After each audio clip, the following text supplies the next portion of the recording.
morning, ladies and gentlemen from Toronto, Canada. It is often difficult to define the tourism industry as, unlike with other industries, there is not one clear product it incorporates. Many industries, including lodging, transport, attractions, travel companies, and more, come under its umbrella.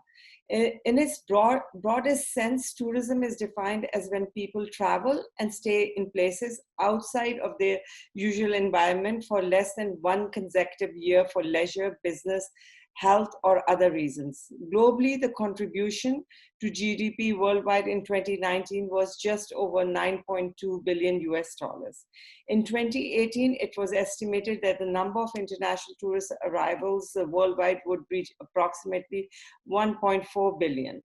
Whilst the industry is supported by governments and tourism boards or DMOs, one cannot overemphasize the role of the local travel and tourism non-for-profit organizations and bodies.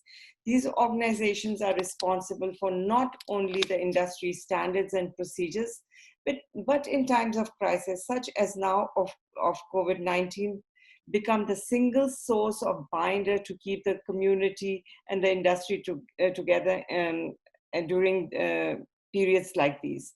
And uncertainty we are experiencing currently is unprecedented. Talking to us today is Charlotte Bell, President and CEO, Tourism Industry Association of Canada, one such organization at the front line of this crisis management. Welcome to our forum, Charlotte. Thank you very much. Nice to be here. Thank you. So tourism means business in Canada, with 102 billion in total economic activity and 1.8 million jobs related to the sector.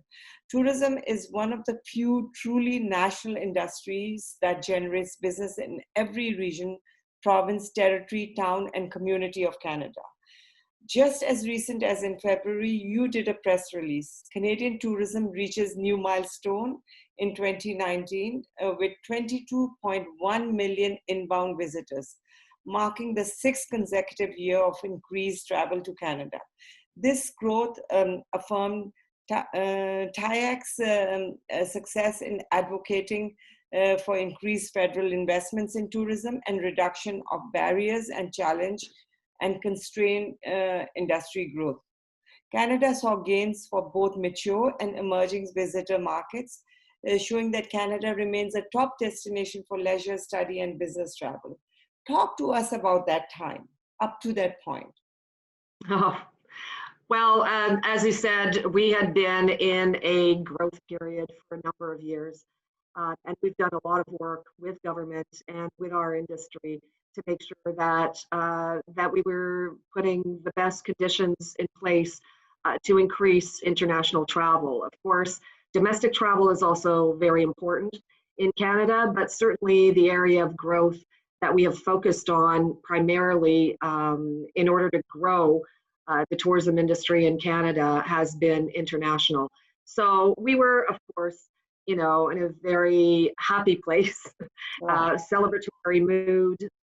Things were going very well, and we were very well positioned and poised to see another record year for 2020. And then, of course, COVID happened. And I have to say that Canada was one of or certainly tourism was one of the first industries to be hit by this virus because of our dependence on international tourism. And of course, we saw the Chinese market start to decline very rapidly because of the outbreak in that country. So yeah. we saw the first signs in February that something was starting to happen. So I will come to COVID, but I really do want to talk and touch upon a little bit about Canada's success before that, because you are a role model destination, in terms of systems, processes. The product itself is so vibrant, that I know that in many trade shows that I have attended around the world, Canada's presence has been always welcomed. huge, because whilst US, in the Northern American perspective, you would not see US in a lot, or US destinations in a lot of these international trade shows, but Canada has always been one of those destinations that has welcomed US international travelers, and have had policies in place. So what drove that? Well, I think the popularity of Canada as a destination, of course, we have unparalleled natural beauty. We have 4 seasons. It's very diverse, right. Amazing urban cities. We're seen also as a very safe destination. Right. And I think that to a large, and very friendly, of course, very diverse in terms of the people who are here. We have Indigenous tourism, which is a great, very popular offering. So there are many things that attract people to come to Canada, and it certainly is for many people on their bucket list. And I think that over the years we've also worked hard to try to change the policies that were in place in order to be able to attract more visitors. In some cases, we're still behind other countries in terms of our visa processing, but for the United States, for instance, they don't need a visa. You just need your passport, and we share a border, and so Canada is a very popular destination for the U.S. market. There's no question about it. And hence those amazing results in February. And just incredible work done by the industry as a whole, everybody coming together. And what I find amazing about Canada is that I think the diversity is key. Also, that what I've heard is that when people come here, it's a melting pot of cultures, language, food, and the friendliness of Canada. So moving forward, talking about the virus, we fast forward by a few weeks right after your press release, and COVID-19 started happening and plunging Canada's travel and tourism industry, like you just now mentioned, was one of the first to be hit by the crisis. But by some estimates, the worst may be over. Just yesterday, the Ontario government has announced that it's opening up. As the world inches towards different levels of recovery, so does Canada. With provinces beginning to reopen, TIAC has released its tourism recovery measures plan, a summary of recommendations informed by a committee of tourism leaders representing all sectors of a visitor economy across Canada. What's the outlook for Canada's tourism going forward, and the hospitality in general? How will this recovery guidelines or plans support the industry?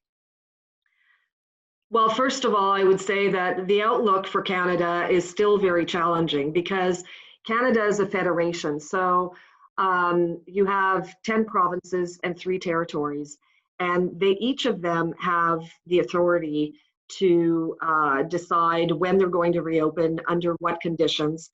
And so there are different rules right now, and it can be a little bit confusing for people, even domestically, to figure out where they can go and whether or not they have to go into quarantine, that sort of thing. So the outlook is, it remains challenging. It is encouraging that things are starting to reopen. There's no question about that. And of course, in Canada, this is the high season. The summer would be our high season. We have, Sumaira, we have many seasonal businesses that have not yet been able to reopen. There's still a lot of uncertainty here because the borders are still closed internationally, including with the United States. And as I said, people, are still trying to grapple with what is open, where can they go? If I live in Ontario, can I go to New Brunswick? Will I be quarantined? That sort of thing. So there's still a lot of uncertainty there. Okay, so you are right that many Canadian destinations are coming to terms with the possibility that tourism may not return in 2020. That's at least the international. And as the summer season begins, they're feeling that they probably have lost the summer now. Some provinces are still not allowing residents from other provinces to cross borders for the purpose of tourism. Across Canada, resident sentiment towards welcoming out of region and out of province visitors has taken a bit of a hit. It's challenging because some provinces, like you have said, they're independent. They develop strategies that balance the perception of safety with the economic needs supporting the industry. Several cases across the country of very negative sentiment towards out of province visitors are making headlines, further impeding the risk of tourism recovery. Is your organization doing anything to combat these perceptions and striking the fine balance of education that what's the right time to open as the provinces differ from one from another? And like you said, we have 10 provinces and 3 territories.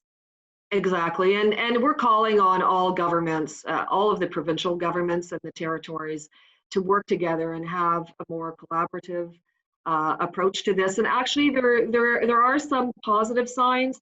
We know that the Yukon, for example, and British Columbia are looking at travel bubble, also the Atlantic provinces. So in Atlantic Canada, you have 4 provinces that are within close proximity to each other. And we've seen so far those provinces have actually done well in terms of managing COVID-19, and they are in discussions right now to look at perhaps a travel bubble within those provinces. We would like to see this, of course, on the national scale from all provinces and territories. So it's happening slowly, and we are advocating, of course, for more collaboration. We're talking to provinces, we're working with our provincial associations also.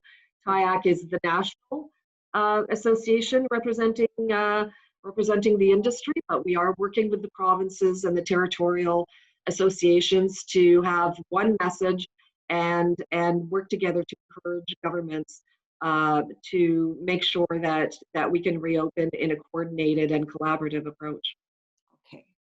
So Spain and similar destinations are choosing to live with the virus rather than avoid it, and is estimating that the economic fallout from the crisis will be greater than the health crisis itself.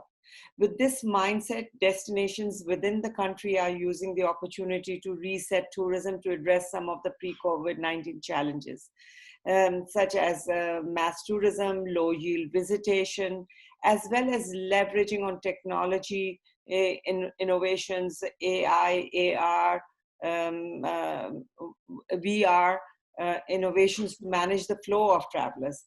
So every crisis creates opportunities. Do you feel there is a similar opportunity here in Canada to spruce up our product?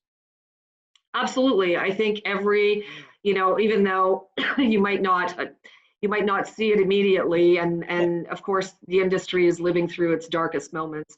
I do think that there are opportunities. Tourism is a very innovative industry, and I think that many of the different segments or sectors within the industry are finding creative ways to do things differently. They've learned to also pivot and shift strategies within changing conditions very rapidly, which is, I think it's something that is developing more and more within the industry as conditions are constantly changing. And I do think the other thing that has emerged from this is our ability to come together as an industry and work together to find solutions. And I've never seen more collaboration within the industry and also within the various associations representing different sectors of the industry to come together and say, how do we come together and make this work for Canada? And so definitely the use of new technologies for security and safety reasons will, I think, have an opportunity to enhance the visitor and passenger experience. And many businesses have pivoted to virtual experiences, as you've said. Now, they're not going to replace, face-to-face meetings or the experience of, tasting the food, being in the Rockies, seeing these great attractions and being there and having, having that moment in time where you are there live and experiencing that. But certainly, I think that there are opportunities for us to enhance our attractions and provide, opportunities for people to actually go online and find out more. And that may be a very useful marketing tool also in the future. Absolutely. Yes. And you talk about the industry coming together, and I think that is what makes Canada so special, because also in the previous crisis, the industry came together and somehow overcame the storm. So again, that structure of associations and these non-for-profit organizations is very organized in Canada. So countries around the world are using different approaches to begin reopening their economies. In some destinations, especially those most reliant on travel and tourism, attractions, retail, store, tour operators, accommodations, and parks and beaches are now able to open with physical distancing and capacity regulations in place. Destinations around the world are applying global safety and hygiene stamp, identifying places that are priority for traveler safety standard, health and hygiene protocols. 8 in 10, 82% of Canadians considering health and safety measures to be the number one factor when considering returning to a retailer. Are you launching further reports or protocols? Can you please elaborate on this? We are, as an association, we have not developed protocols, but our industry has developed protocols, of course. We know that the Hotel Association of Canada actually came together with the Hotel Association in the US, and they've developed some very extensive protocols for the accommodation sector, for example. All of the airlines have also put in place safety measures and protocols. The meetings and convention sector, this is very, very important, because this sector, of course, depends on international travel, but also to a large extent, but also bringing large groups together. So there's a lot of work being done there. And of course, we're putting those resources on our website, making sure that people are aware that these protocols are in place. The other thing is Canada also works with the World Travel and Tourism Council, and you were just referring to the stamp of approval. And of course, they have developed some amazing protocols throughout the industry for various sectors. And we are also making sure that everyone in the industry is aware of those protocols and putting either those protocols in place or developing their own for Canada. So this is a very important part, and building consumer confidence is going to be one of the, it's one of the key areas in terms of restarting the economy. There's no question about that. Right. Right. And Charlotte, I agree with you. You don't need to reinvent the wheel. There are, because you don't want to be protocoled out of the game as well. So if these organizations like WTTC and the Hotel Association of Canada, if you can just encourage the industry and and get the messaging out, that it's in itself is quite important. And I've been through your website. It's alive. It's giving regular updates, and I'm very, very impressed. I have to congratulate you and your team on the work that you're doing in terms of dispersing information, regular updates which are coming in on the website. So, thank you. So tourism accounts for 1.8 million jobs in Canada. That's nearly 1 in every 10. Since the onset of the pandemic, over 800,000 jobs in our sector have been lost, and many will perhaps never return. There has to be a critical recovery support program. However, wholesale and retail trade jobs and accommodation and food services jobs saw some strong growth in spite of that in May. What are the new Mhm. initiatives being taken to help the industry to build on this growth trajectory from May onwards? Are there any training programs being developed?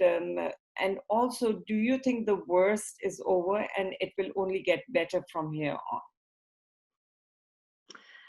That's well, I guess the second part of your question is a difficult one, and I really do hope that the worst is over. As you know, governments are concerned about perhaps having a second wave, but for the time being, I think that we need to move forward with under the conditions that we are in. And you mentioned this earlier. Other countries have chosen to live with this, Yeah, and I think that that is very important for Canada to also consider. I think there has to be a balance between health and safety, and of course, it has to absolutely be a priority.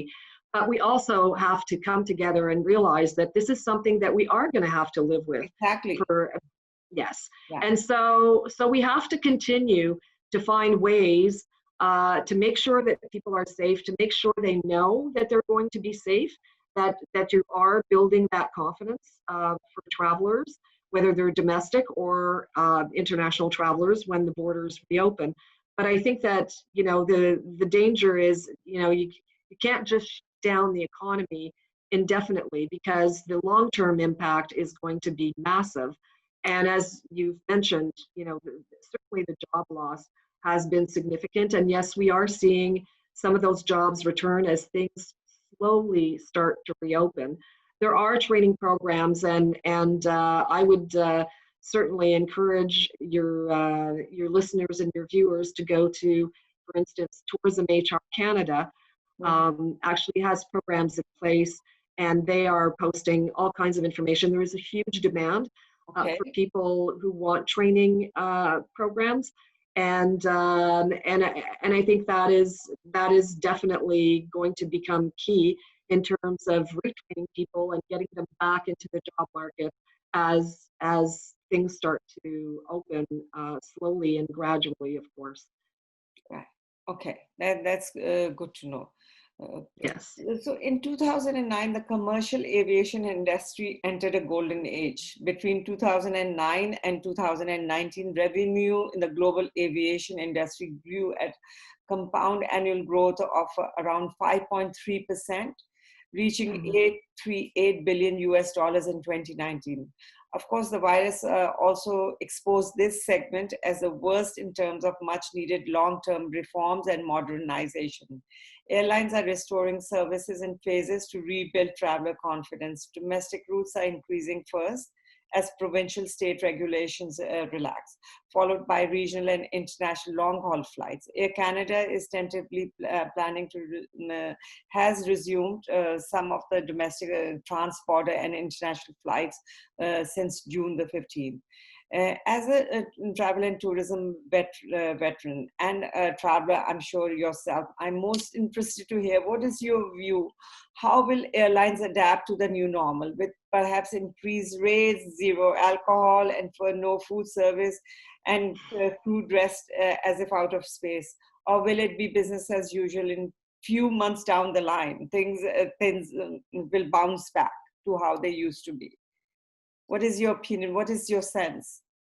My sense is, well, I think that, you know, we're in a fluid situation where the conditions are changing over time. And I think the airlines, like all other sectors of the visitor economy, are adjusting and adapting. And I know Air Canada, WestJet, all the all of the Canadian airlines have been putting very robust safety and health protocols in place to ensure the safety of passengers. I don't think things are going to go back to normal the way they used to be anytime soon, because I think that there's going to be a fairly long period of time when we're going to have to adjust to these new conditions. And but again, as time goes on, I think that I think that there may be opportunities to start moving back into some of the some of the previous conditions where people were used to traveling and there was alcohol and food being served, and those conditions will come back, I think, over time, but Yeah. certainly not in the short or medium term. I don't think that is something that we can expect to see. And the interesting thing is, yesterday I was following on social media. There are a few people who have taken to the flights, and the feedback is that they've never felt really in. This is in US, more safer. They have complete respect for the staff who are working at these airports and making these flights possible for them, and more comfortable as well, because the flights are going at 60% capacity, so more space, less crowded. That's right. So yeah. I don't know if it's enjoy while it lasts, or if it's going to change soon. And you are right; it's a fluid situation and hard to tell. Exactly. Yeah. So the global hotel industry comes under the umbrella of travel and tourism industry, an industry which contributed 8.8 trillion US dollars to the global economy in 2018. Restrictions on gatherings are beginning to loosen, and hotel conference centers are preparing for business events to slowly return. Canadian hotel performance was up slightly from previous weeks for the week ending May the 30th. In a year-over-year comparison, the industry reported a 70% drop in occupancy and a 40% decrease in the average daily rate. What are you hearing? What are the commercial strategies that the hotels are planning to bring in place, and how is the industry in general reacting to that, and what success will look like for the hotels in the future? Oh my. I think that hotels were hit very hard, obviously.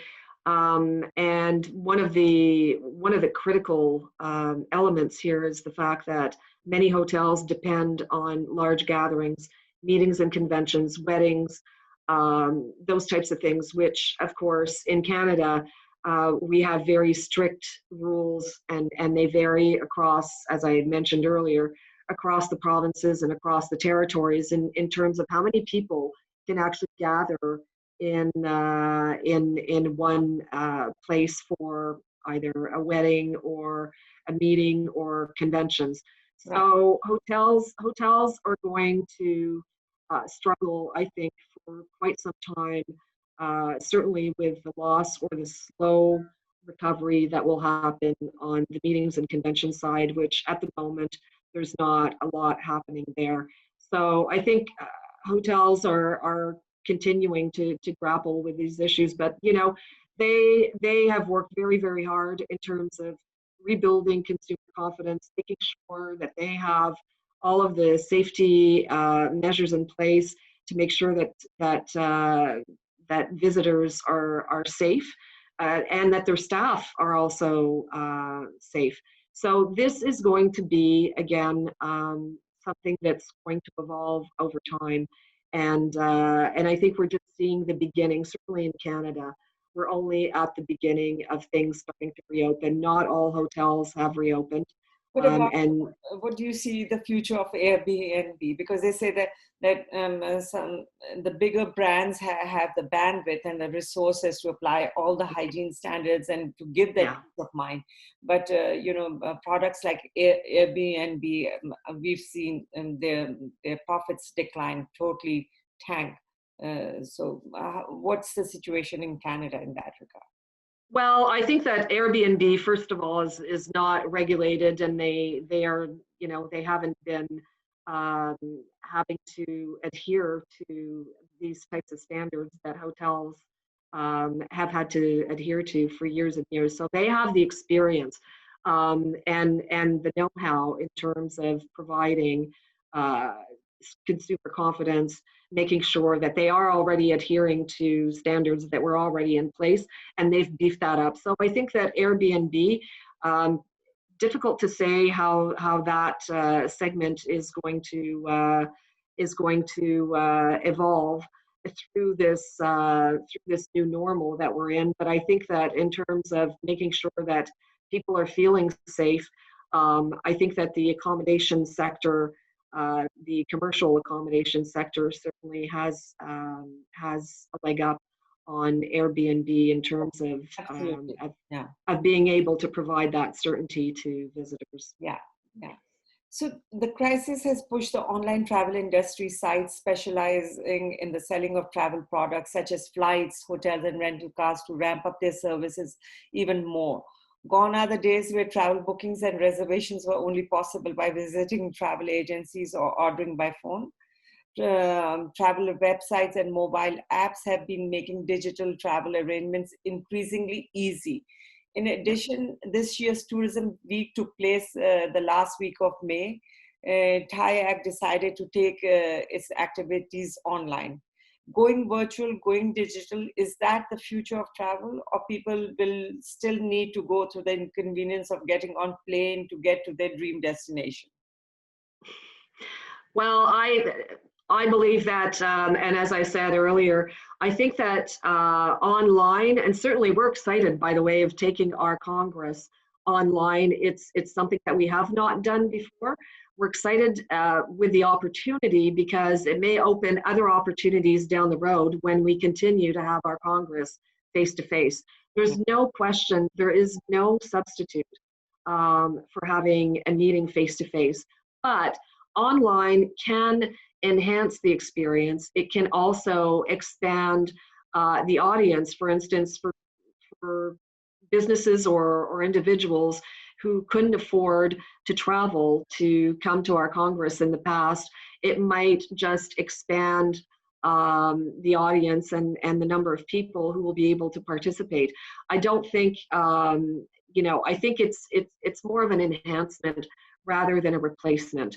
And face-to-face is going to remain. You cannot experience the culinary experience virtually. You can find recipes, you can watch chefs, you can experience those things to a certain limit, but there's no question these are going to, I think they're great enhancements to businesses that already exist, but they're add-ons. I don't think they're going to replace anything. And for the time being, if we have to go digital for our industry conference this year, then we will do that and try to learn and see how we can take advantage of some elements that we could actually incorporate in our face-to-face conference, but we will not permanently move or pivot from face-to-face to virtual. And I don't see that happening in the industry. That's the key word. It'll be an enhancement, but not replacement. I think that's a very, very key message. Yeah, definitely. Yeah. Yes. So TIAC has been constantly engaging with the Government of Canada to push for immediate industry-specific support. This includes an open letter to the Prime Minister and the provincial premiers, calling on them to facilitate the restart of Canada's visitor economy. Recently announced $70 million for tourism in redirected funds to support the domestic marketing initiatives, and a number of regional destination marketing organizations is a step in the right direction. For now, TIAC is launching a broad industry-developed recovery campaign that seeks sector-specific government support to ensure Canada has a tourism industry covered post the pandemic. Talk to us about this campaign and why this kind of advocacy is so critical as these times of turmoil. Well, I think the first thing is the government, I'll just back up a little bit and give you a little bit of context. In Canada, the government really focused on helping individuals and not necessarily doing sector-specific relief. And that was, they had to do this very, very quickly, and it was very impressive, actually, how quickly there were wage subsidies, there's, the emergency relief benefit for people who are unemployed because of COVID. So there have been a number of things that have been put in place. And you mentioned $70 million for domestic marketing. So a portion of Destination Canada's budget, which their entire budget used to be actually targeted to international marketing. So a portion of their budget has been now shifted over to help with domestic marketing. Right. And the other area that's incredibly important is support for destination marketing organizations. These are everywhere in the country, and they play an absolutely key role in all of the communities where they operate. So we needed to make sure that they received funding and support. So some funds that are flowing through regional development agencies, for example, are being reallocated to help the destination marketing organizations. These are very positive things. Right. But when I look at other countries, like you look at Japan, for example, and they have put billions of dollars in a recovery plan with coupons and certain incentives for people to travel. But we don't have that here. We have not developed this in Canada. Quebec has just, and this is just the province of Quebec, they have just announced, in fact, it became effective yesterday, you can buy a passport for attractions, for example, and the government is helping subsidize, this is the provincial government, helping Quebec attractions subsidized so that people can actually visit those attractions and get a discount of 20 or 30 or 40% off. Right. So there are a number of things that I think the federal government needs to be doing to help us rebuild the economy, because it's going to be very, very important. It's important now, and it's going to be important down the road. The other thing is there is a cost to ensuring and putting safety measures in place, for example. And so far, there have not been any grants or programs or tax credits to help businesses address this in the visitor economy. So, we want to make sure that, and I mean, the first pillar of our plan, in fact, is to champion safety, because I think that is the most important thing. So, so we are asking for government to work with us to also rally the provinces together. Even though they do have authority for the measures that are in place in those provinces, that doesn't preclude the opportunity to come together and try to have a coordinated approach. So there are a number of things that the federal government can do, and not all of them are extremely costly. There are also, this is a great opportunity to look at some of our outdated or more stringent policies that actually act as barriers for international travelers. For instance, our visa application process. Canada is about 120th out of 140 countries. Right. So our visa process is not extremely open. It's not consumer friendly. These are opportunities where we can actually go in and fix some of those things so that we can grow down the road and make sure that that we are enhancing and supporting recovery. So definitely, we think the government can play a larger role, and that's what we're asking them to do right now. So that's your message to the government? Is that, you've just preempted my next question. What's your one key message to the government on behalf of the industry? I think the first part is we appreciate the support programs that they've put in place. But the reality is that without additional support and sector-specific support to make sure that we can restart the visitor economy, then it is going to be extremely difficult for us to rebuild, and it's going to take much, much longer to do this. And I think that they must do what other countries have done and continue to do, which is to support this very important industry. This is the 5th largest industry pre-COVID for Canada, and as you said earlier, $100 billion a year, and almost 10% of Canadian jobs. So I think it should be made a priority to make sure that there is government support for an industry that is that important for the economy and for the job market. And it's a critical vertical of the economic development of Canada. So absolutely. Yeah. very powerful message, Charlotte. So I'm in closing, I just want to outline that from this discussion, it is clear that during these unprecedented times, it is integral that the tourism industry comes together to support one another. The relevance and need for organizations as TIAC is more than ever before being felt now. Not only they need to play the role of a community builder, but they need to remain most active in representing our tourism business in the face of uncertainty, and continue to advocate effectively on behalf of the travel and tourism industry with the government, and that hence that strong message that you've ended on. Thank you, and we wish you the best in the coming months. Thank you very much for having me. Thank you, Charlotte. Thanks.